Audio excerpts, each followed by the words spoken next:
Hello, and welcome to today's webinar, Balancing Change and Continuity During a Transformation. I'm Lori Ann McLaughlin, Senior Editor Digital at MIT Sloan Management Review, and I'll be moderating the event. Today's program is sponsored by HCL Software. Before we delve into our webinar, let's meet our speaker today, Karsten Lund Petersen. Karsten is an associate professor in digital transformation at the IT University of Copenhagen in Denmark. He's also a co-editor of the book, Big Data in Small Business, Data-Driven Growth in Small and Medium-Sized Enterprises, and he's a published MIT Sloan Management Review author. Welcome, Karsten. Thank you very much, Laurie, and good morning, good afternoon, and good evening, depending on where in the world you're watching this from and your related time zone. I'm very happy to be here today to talk about the topic of balancing change and continuity in digital transformations, or put differently, how managers can open up the so-called black box of culture in digital transformations. So you can say that the main theme of today is digital transformation is not just about technology, it's about culture and finding the right balance between continuity and change. So don't overlook the human aspect of digital transformation. Cultural concerns are at the very heart of its success. But why should we even look at digital transformation through a cultural lens? Well, I believe that we're currently in a state of digital disillusion because we've overlooked the cultural aspects of digital transformation. And in many of the organizations that I've worked with in my research, digital enthusiasm has turned into digital disillusion in recent years. That's because they're experiencing disappointment resulting from the discovery that their digital efforts are not as good as they believe them to be. So let's take a look at how this unfolds in detail. So many organizations have had great expectations towards digital transformation and digital innovation. Part of the expectations have been related to revenue growth, that they see that there must be some additional revenue streams originating from digital innovation, or that new markets will open up. There's also been huge expectations concerning optimization. That is that you can use digital innovations to enhance the efficiency of an organization and thereby improve the cost effectiveness of day-to-day operations. And finally, there's also been some expectations among business leaders that digital transformations can future-proof their organizations or get them prepared and ready for a digital future. The reality, however, has been quite different. And not only has it been quite different, it's also been more or less the opposite than what the expectations have been. So instead of revenue growth, many organizations have instead experienced unrealized benefits. Instead of optimization, they have experienced extensive costs and huge investments that have not really given much bang for the buck. And instead of future-proofing their organizations, many business leaders find themselves to be in a domain, in a digital environment that is even more uncertain than before they embarked on their digital transformations. So there is a misalignment between the expectations and the reality of how digital transformation is currently unfolding. And that's something that I entitled Digital Disillusion.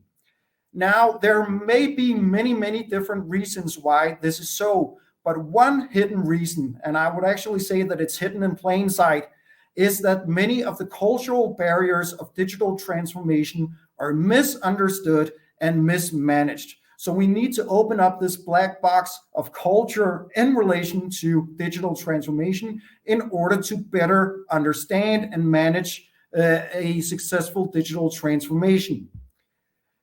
Now, being an academic, I obviously like to define some of the key phenomenon that I talk about. And this is very important when we talk about organizational culture and digital transformation, because these two terms, these two concepts, they are among the most sloppily used concepts in modern business, because they are often stretched to mean everything and thereby end up meaning nothing at all. So when we look at culture, we can take a very famous definition from the late Edgar Schein of MIT Sloan, who noted that organizational culture is a pattern of basic assumptions invented, discovered, or developed by a given group as it learns to cope with its problems. Well, basically what he's saying here is that the culture is the taken for granted assumptions in an organization, how we do things around here. And the culture has the function that it provides some cohesiveness to a group of individuals, but at the same time, it also helps that group to adapt to its environment. So that's why we need culture. In the most ideal world, culture is the glue that holds an organization together and makes it perform well. But culture may also become a form of straitjacket that makes an organization unable to change when needed and thereby becomes obsolete in a dynamic environment.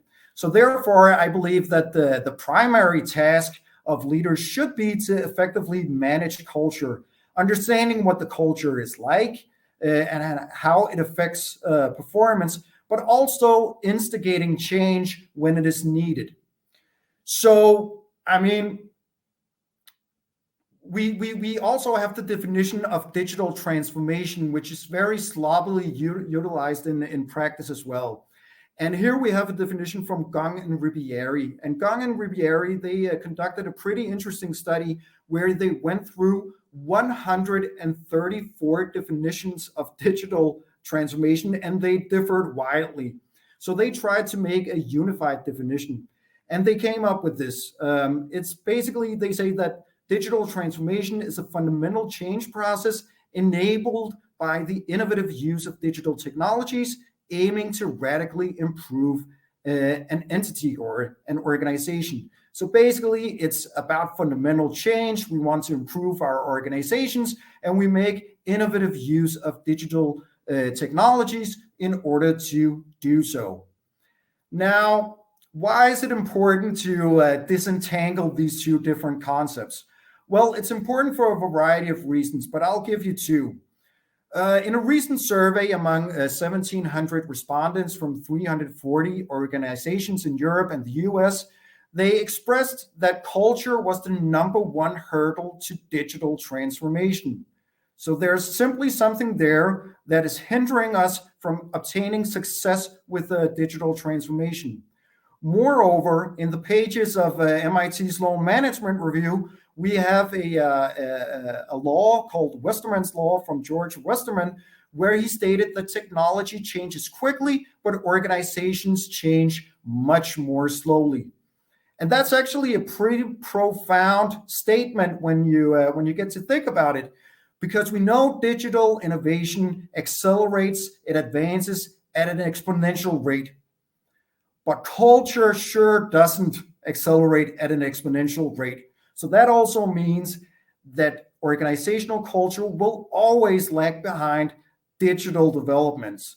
And therefore, we have this problematic between continuity and change that we actively need to grapple with.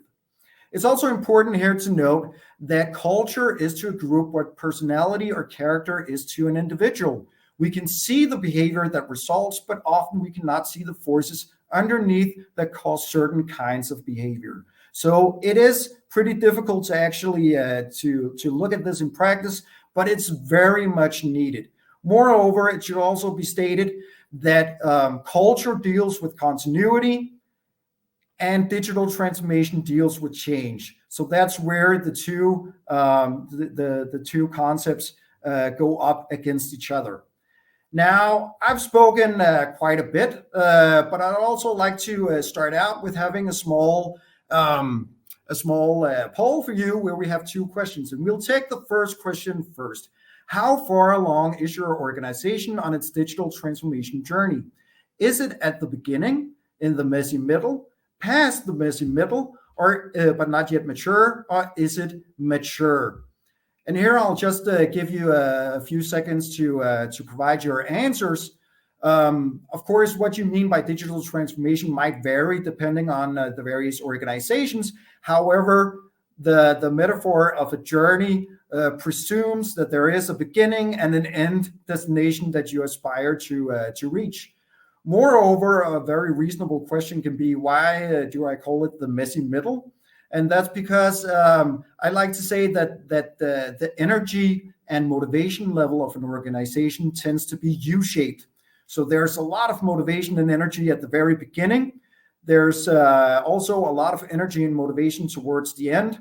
But in the middle, there's not a lot of motivation and energy because basically you just have a lot of different investments and commitments and resources without realizing any benefits yet. So it's just a bunch of work in the messy middle. So that's why I call it the messy middle. Hopefully we should have some different results here. And here we can see that most of you are actually in the messy middle or at the very beginning. Some are past the messy middle, but not yet mature. And only a very, very small percentage of you would classify yourself as being at a mature level. So that's interesting, at least for me to see. So that was question number one. Question number two is slightly different. This speaks to culture. And here the question is, to what degree does your corporate culture exhibit stability and continuity? No stability at all. Everything is chaos, meaning that each time you enter your own organization, it's basically a new organization, somewhat unstable, mostly stable with occasional deviations, such as you could have some change initiatives or restructuring all of a sudden? Or is it fully stable and exhibiting continuity, meaning that you can pretty much predict how tomorrow is going to be like? Notice here that I'm not talking about whether or not your culture is necessarily good or bad. I'm talking about how stable it is. That is, do people, practices, and processes look the same day in and day out? I'll just give you a few seconds to answer. Here, it's also important to note that Edgar Schein, he says that the culture implies some level of structural stability in the group. Culture survives even when some members of the organization depart. Culture is hard to change because group members value stability in that it provides meaning and predictability. And most of you are, well, actually, you're all over the place in terms of your culture. Some are experiencing a high level of instability, and some of you are relatively stable. And that's what can be expected as you come from very different organizations. And that's also a good thing because it goes to show that this question is not trivial. I mean, we do see some variance, and that variance will probably explain some of your performance in terms of your subsequent digital transformation. But let's go back to the slides here and see how we can figure out how to move forward. Because what these two questions show is that there is an odd couple of change and continuity. And why is that an odd couple? Well, it's an odd couple because on the one hand, it's very different phenomena.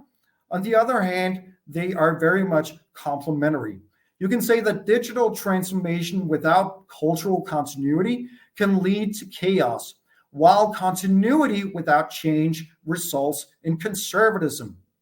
So balance is essentially the name of the game. Too much change and you risk chaos.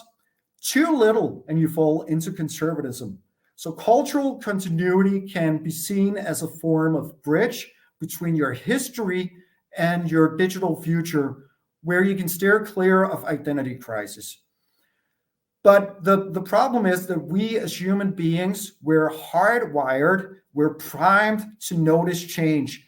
We don't really notice continuity that much on a day-to-day basis. So when I got ready to have this talk today, I obviously put on a shirt and I buttoned some buttons. And if you would go back in time 50 years, people who had something to say, they at an important meeting, they also put on a shirt and they button their buttons. Not much has happened.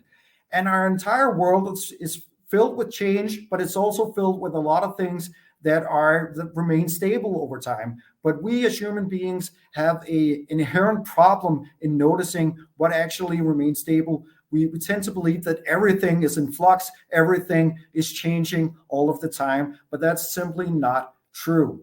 So this is more or less the basic thesis of my research, that there is an interplay, there is a complementary relationship between change and continuity. They need each other, and we can better understand and manage digital transformation if we have an active view on this very intricate and paradoxical relationship. But let's move into something that's more specific, and that's obviously a case.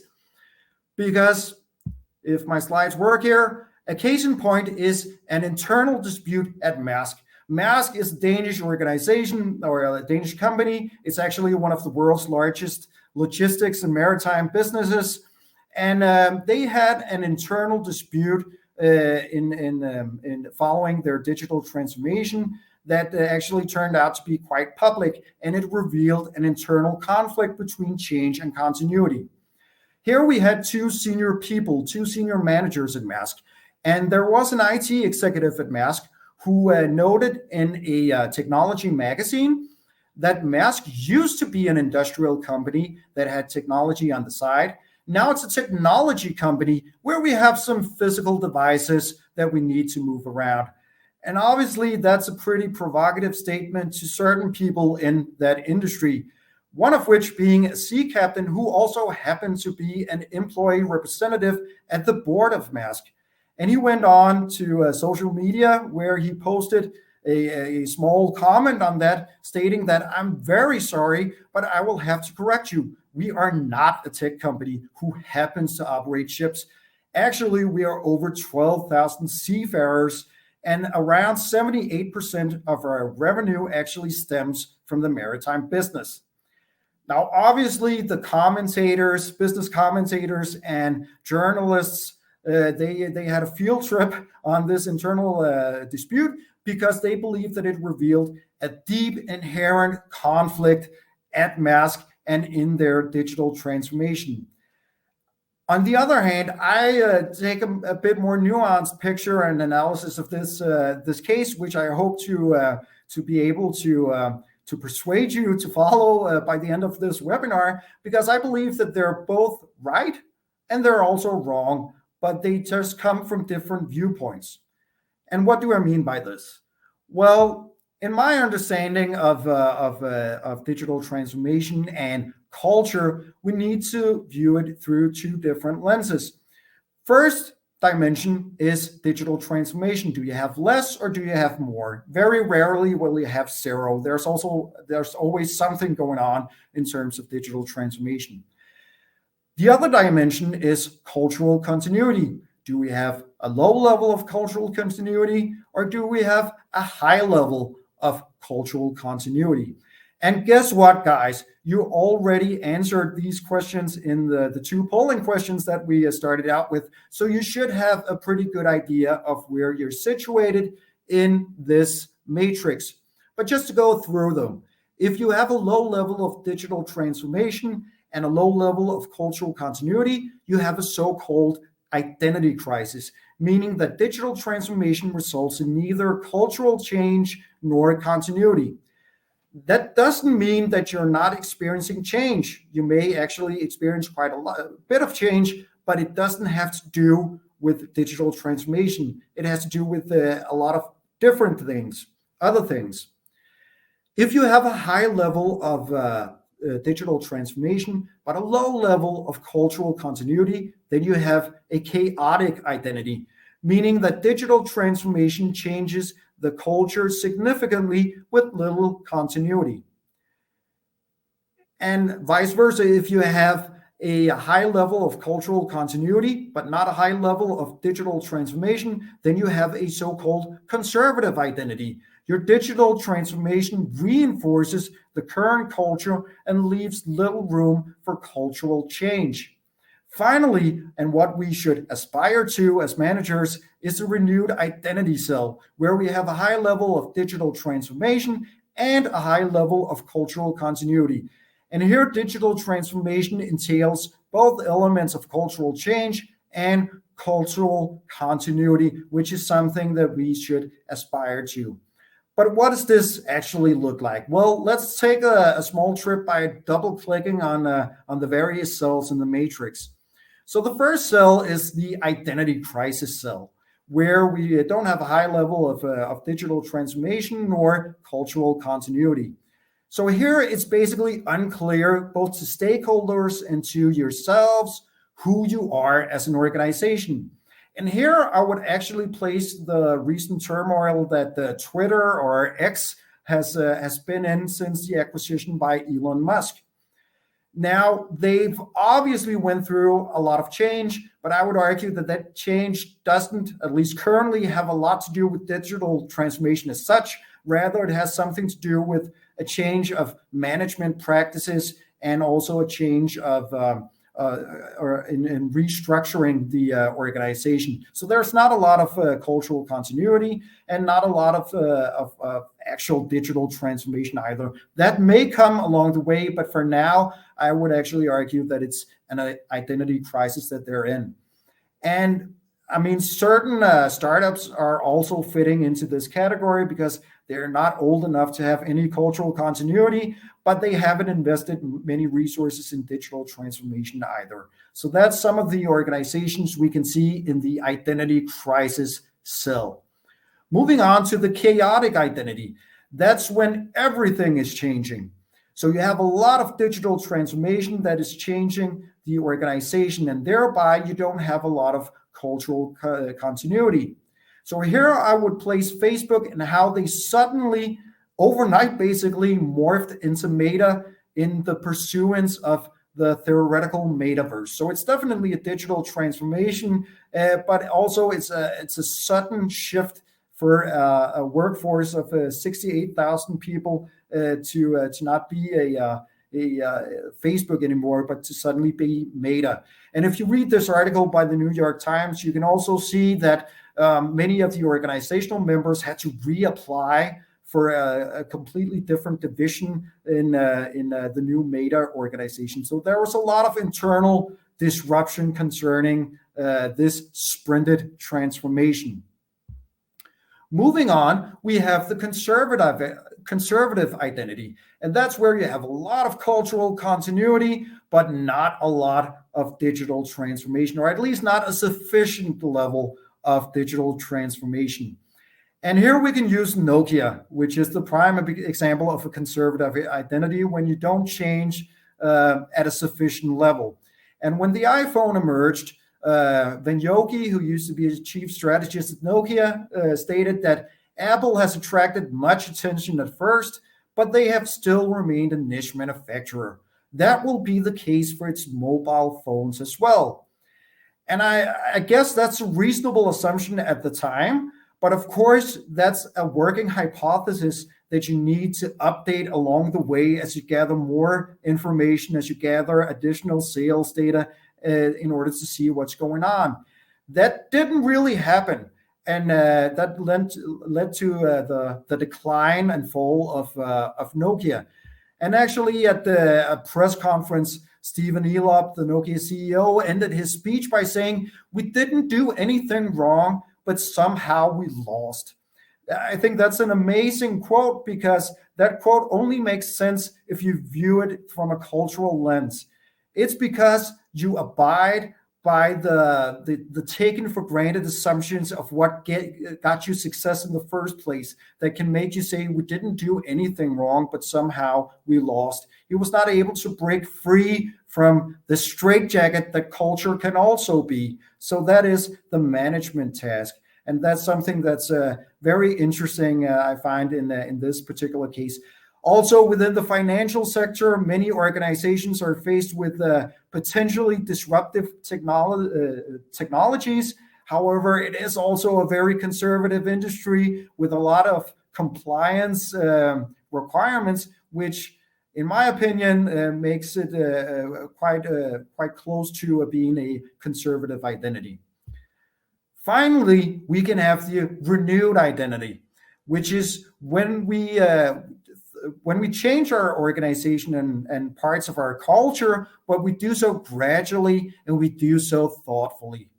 So here I think that a very encapsulating quote on this is from Thomas Watson Jr., who stated, "Be willing to change everything but who you are."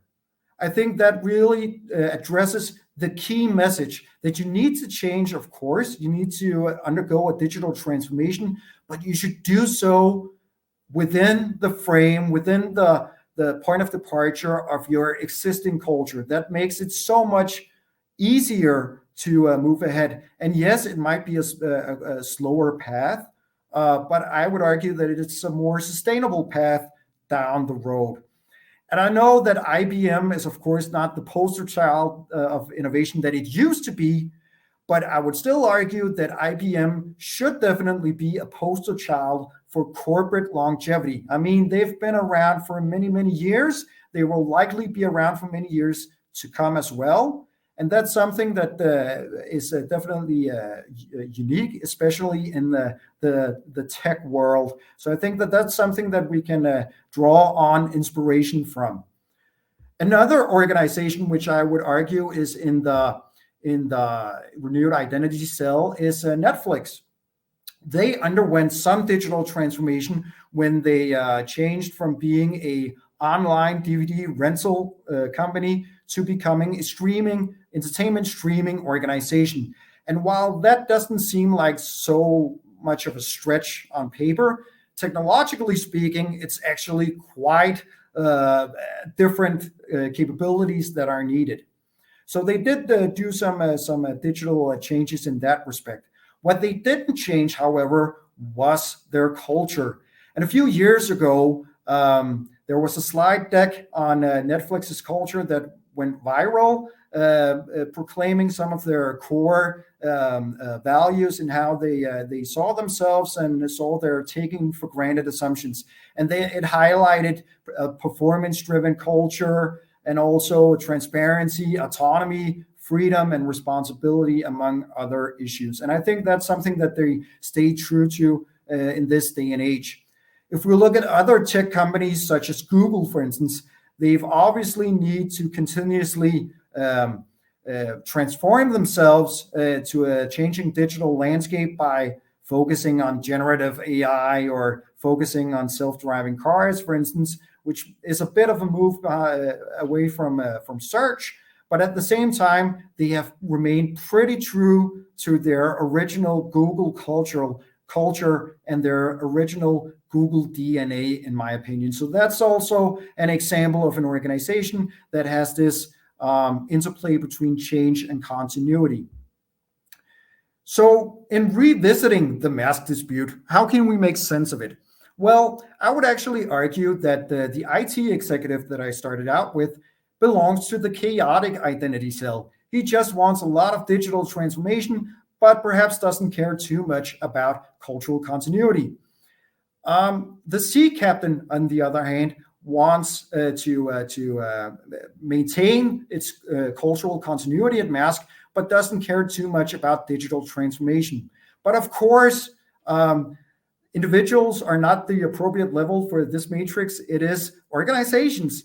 And at an organizational level, I would actually argue that Maersk has every chance of being in the renewed identity cell, because they have senior leaders representing different viewpoints in the organization. Some emphasize change, others emphasize continuity. But if they can make these individuals speak together in a constructive manner, they're actually quite well positioned to be in the renewed identity cell. So that's something that is actually more positive than most business commentators had on that case. But that's actually my analysis based on this terminology from the culture transformation matrix. Now, what should managers do? This is, of course, the million-dollar question. Well, managers need to demonstrate both openness to change and respect for the existing culture. That's easier said than done. quite often managers are one or the other. So either they have an immense respect for the existing culture, but not so much openness to change, and then you might end up like Nokia or others, or otherwise they have an immense openness to change, but don't really have a respect for the existing culture. And that might result in the Facebook Meta transformation example, for instance. So it's about balancing these two elements. Secondly, I also argue that it's about being explicit about which parts of the culture will change and which parts will remain stable. Quite rarely will everything need to be changed within a culture.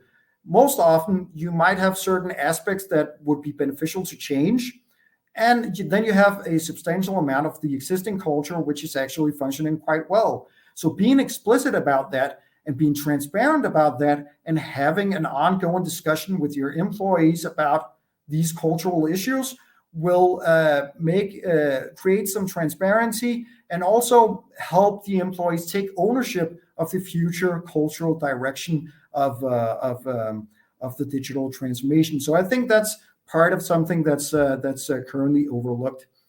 What should managers be aware of? Well, first and foremost, there's the tech-first trap, which I call it. Navigating digital transformation requires finding the right balance between cutting-edge technology and the needs of your employees.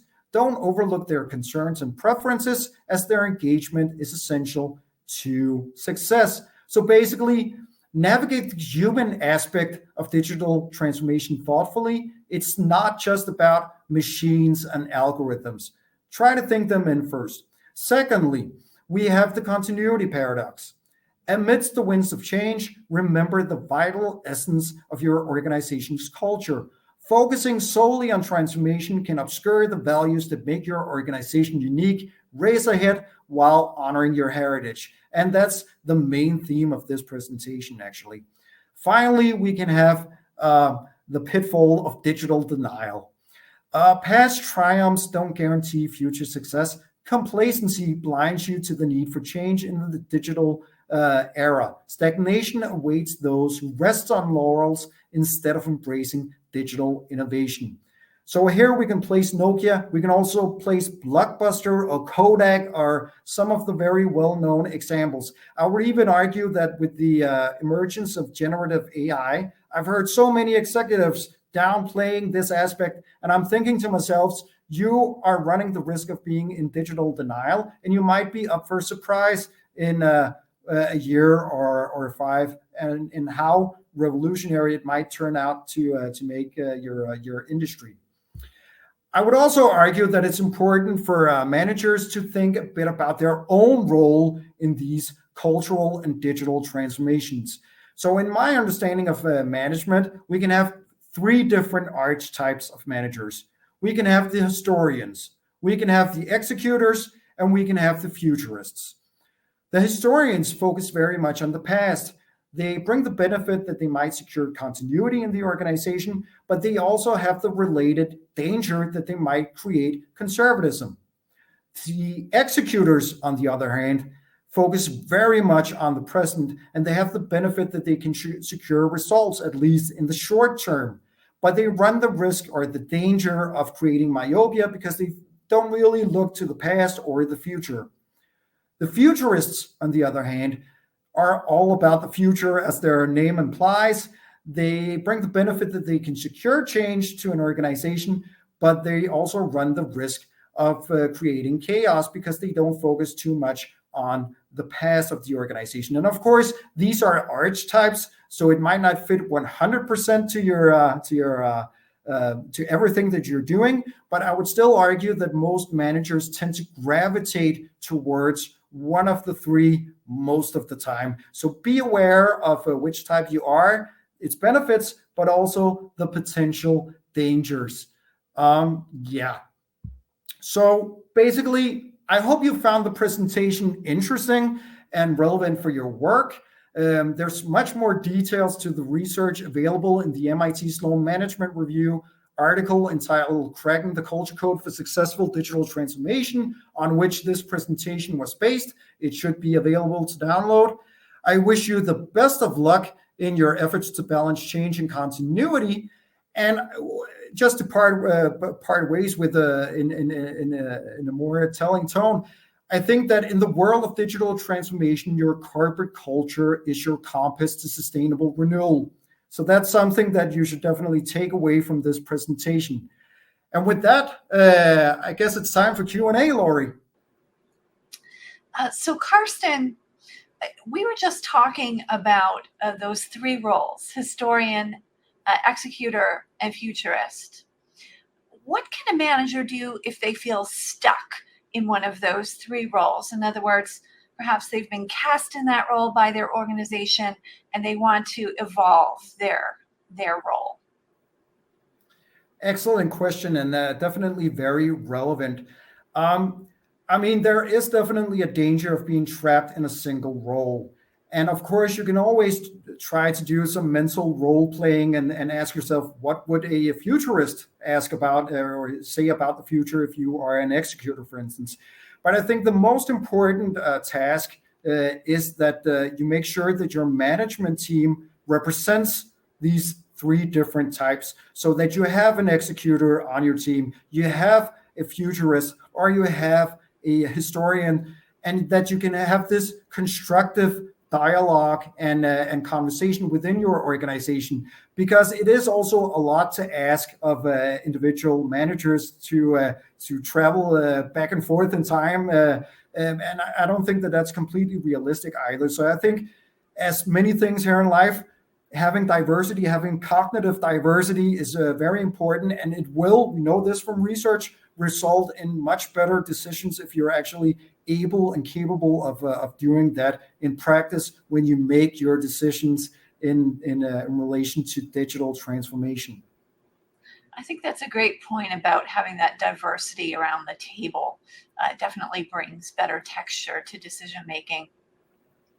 If you are a futurist, do you have any tips for dealing with historians, since those two are at opposite ends of the spectrum?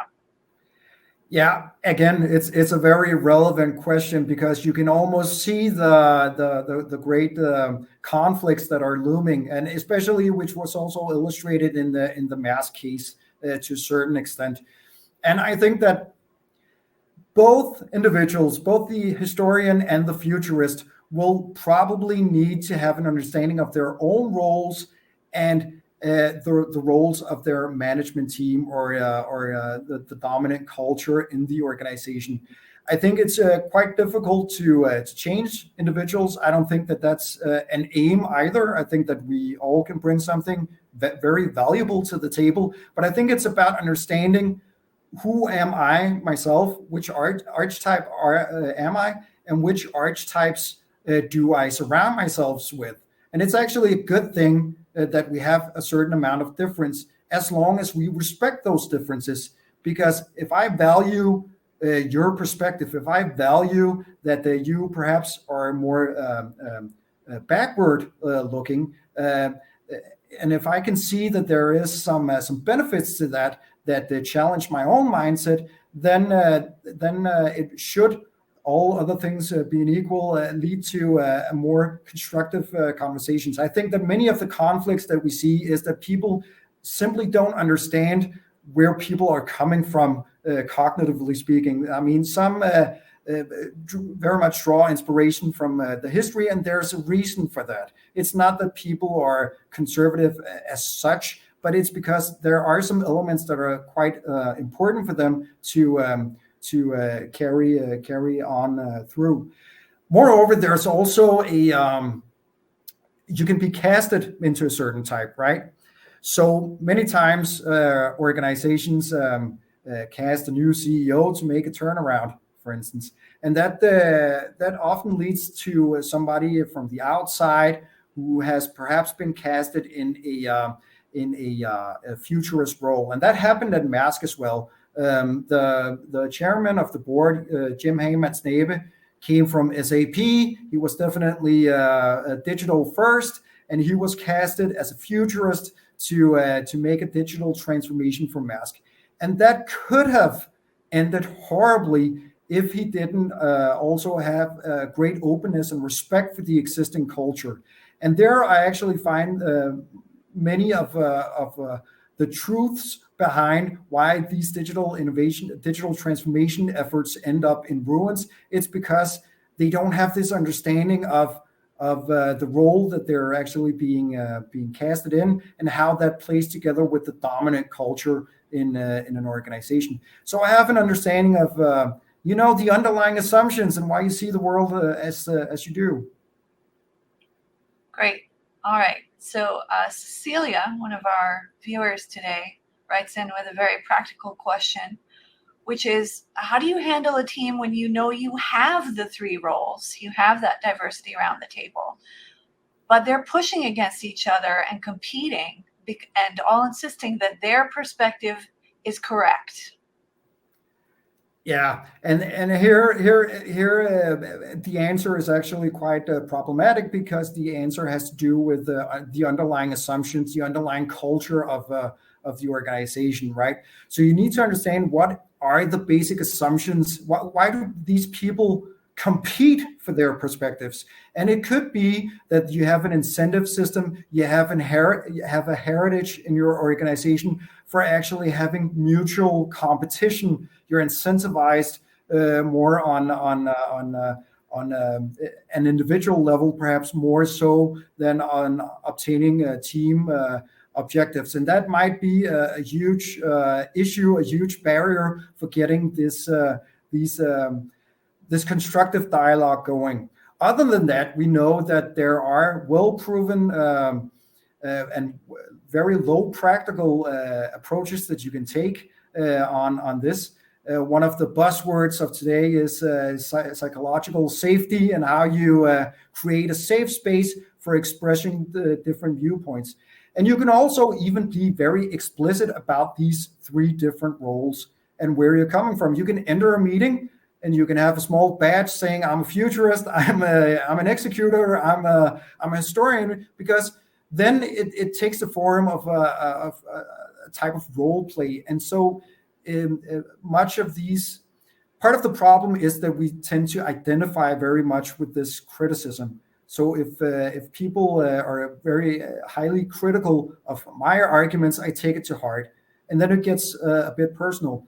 But by removing that criticism, not from me, but to the archetype instead, then there is an opportunity that you can actually talk about the very facts of the decision that you are facing, instead of personal issues. But of course, it's easy said. It's difficult to do in practice, and it does take a lot of practice to get good at it. And sometimes having a moderator might actually help in if it's a very difficult situation.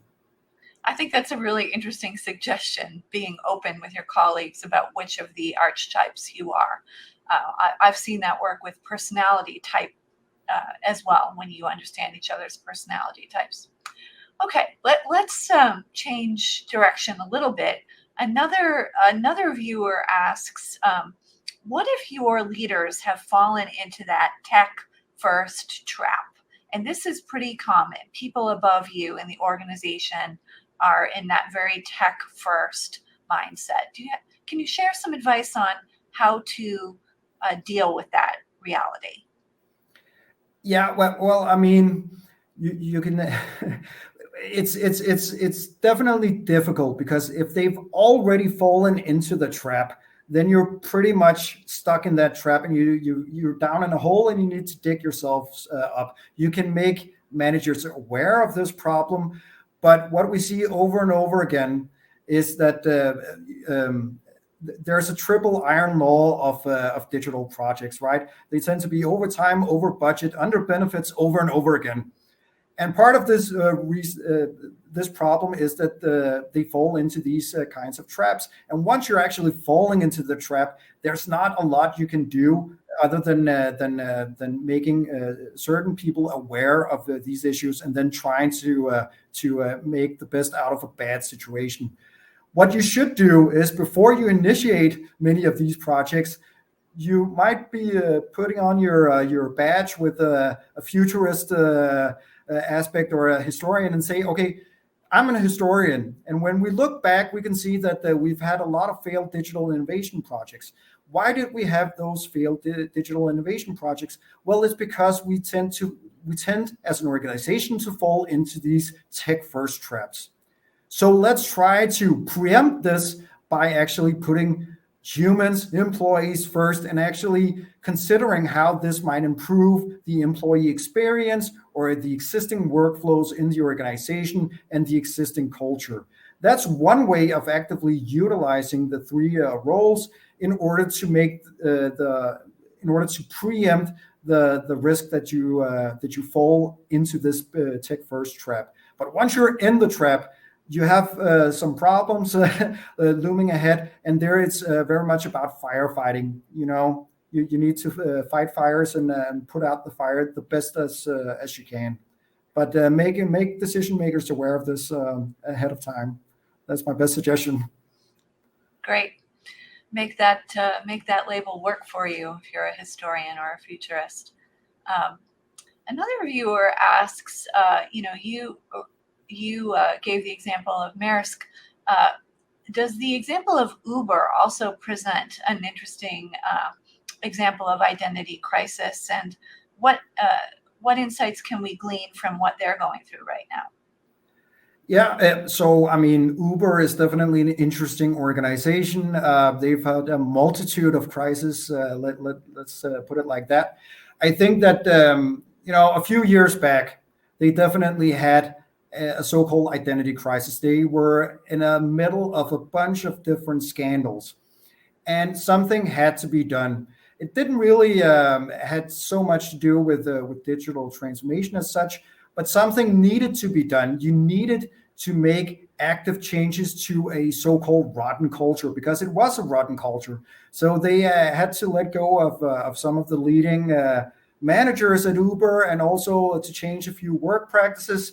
As I recall, they had Francis Fry of Harvard Business School being a part of Uber for some time in order to create some internal trust in a culture that was very much distrusting. So that's an example of an identity crisis where you actively put the organization into a disequilibrium. You put it into chaos in order to make it healthy again.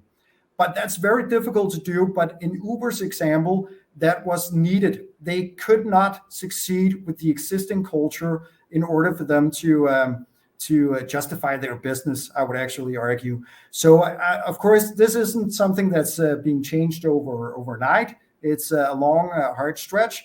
But I would argue that they underwent a cultural change. It was definitely needed, and that's something that where outside moderators and facilitators helped in the process. And luckily, the board also saw the need for it. I believe they fired, as he called, I can't remember his name, but one of the founders of Uber as well. And that's some of the very difficult decisions you need to make in order to break up with an unhealthy culture.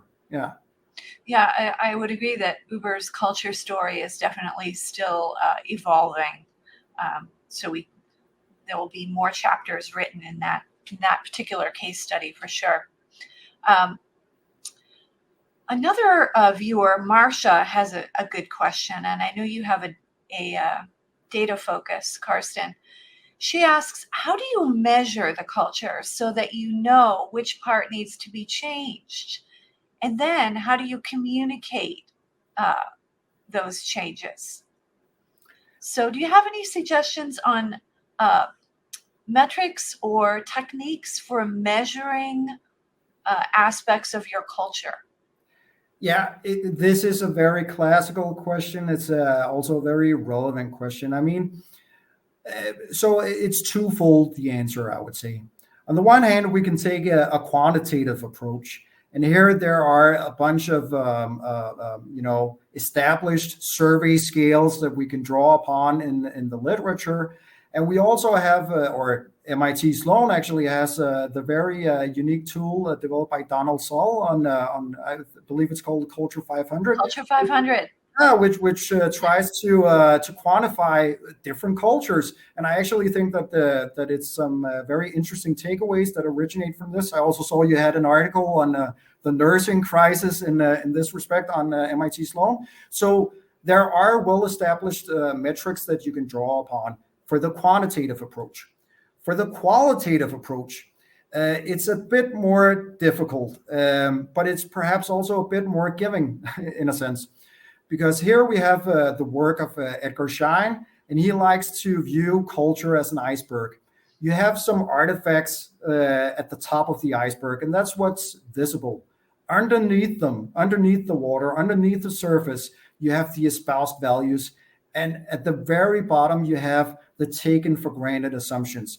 So most of the cultural meaning will be below surface. You won't be able to see them, but what you are able to see is some of the artifacts. So when you walk around organizations, you might train yourself into looking at these artifacts and try to inferring by yourself, what does this actually mean? So in one organization that I had the pleasure of engaging a bit with, they had a merger and acquisition.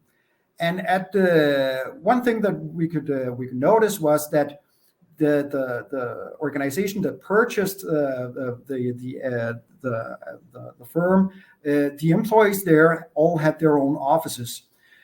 The acquired firm's employees had an open office policy. They had flexible offices. They didn't really do something. And if you try to infer just for a second what this is an artifact for, it might actually provide some taken for granted assumptions about what is the power dynamics between these two organizations, right?